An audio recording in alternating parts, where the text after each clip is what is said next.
Окей, представям ви нещо много важно в това видео. Моите експертни съвети за най-добър резултат, когато прилагате техниката за емоционална свобода, за да се освободите от тревожност, страх или стрес, или други негативни емоции. Здравейте!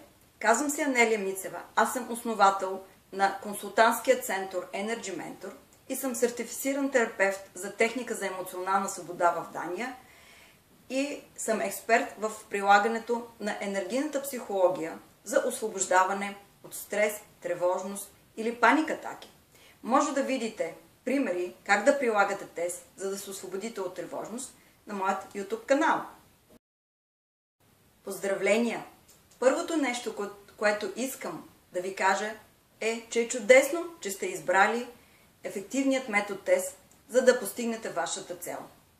И когато прилагате тест, е много важно, правилно да усвоите още от самото начало основните принципи. Само по този начин ще постигнете желаният резултат за най-кратко време. В тази безплатна видеосерия ще ви дам съвети, базирани на въпроси от мои клиенти, как най-ефективно да ползвате техниката за емоционална свобода.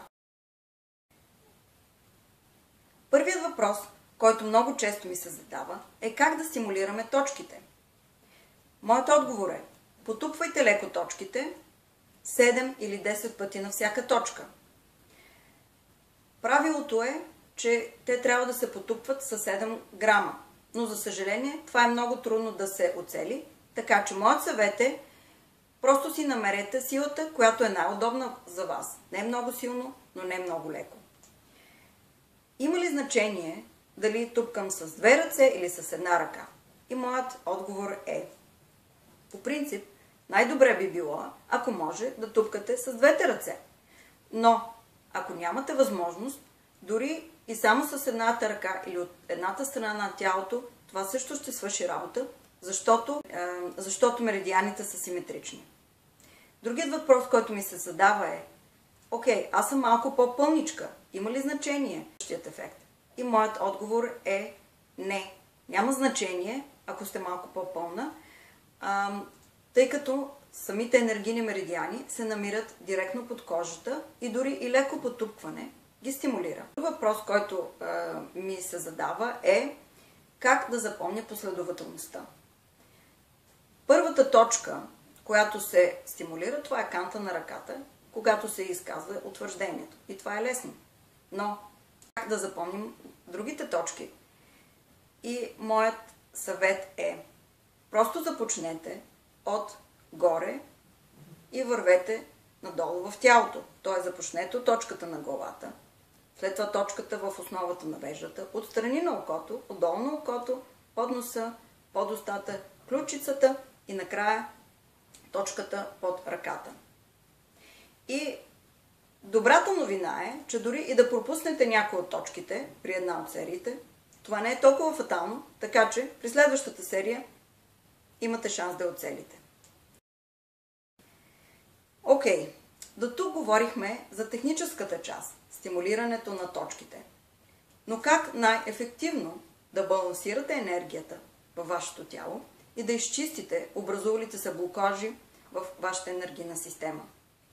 Истинската сила на тест се крие в това да се фокусирате по проблема, ситуацията или човека, които наистина ви тревожат и ви стресират, и колкото да ви е срам, че изпитвате това чувство, или колкото да ви е неудобно, че изпитвате това чувство. Но може би се двоумите как да формулирате декларацията в началото, когато потупквате на дланта, или какви думи да кажете при напомнящите фрази, когато стимулирате точките по лицето и по тялото. И не на последно място, може би най-исканият отговор е: как да ускорите освобождаването ви от негативните емоции и от негативните мисли и как да стигнете до първоначалната ситуация, която е породила енергийните блокажи. Как да откриете тази ситуация, която се крие дълбоко във вашето подсъзнание. Моите експертни съвети за тези въпроси ще чуете в следващите видеоклипове. Те са напълно безплатни и това е моят подарък за вас. За да ги получите, кликнете на линка под видеото и попълнете вашето име и имейл.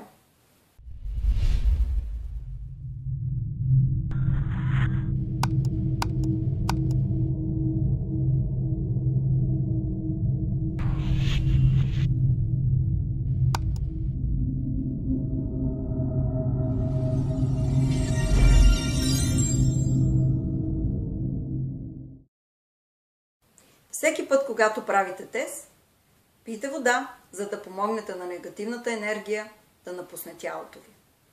И така, в това видео ви давах съвети по отношение на стимулирането на точките. За да получите мои примерни тест серии, абонирайте се за моя YouTube канал. Изпратете това гратис видео на ваши познати или го споделете на Facebook. Благодаря ви, че гледахте и бяхте чудесна публика.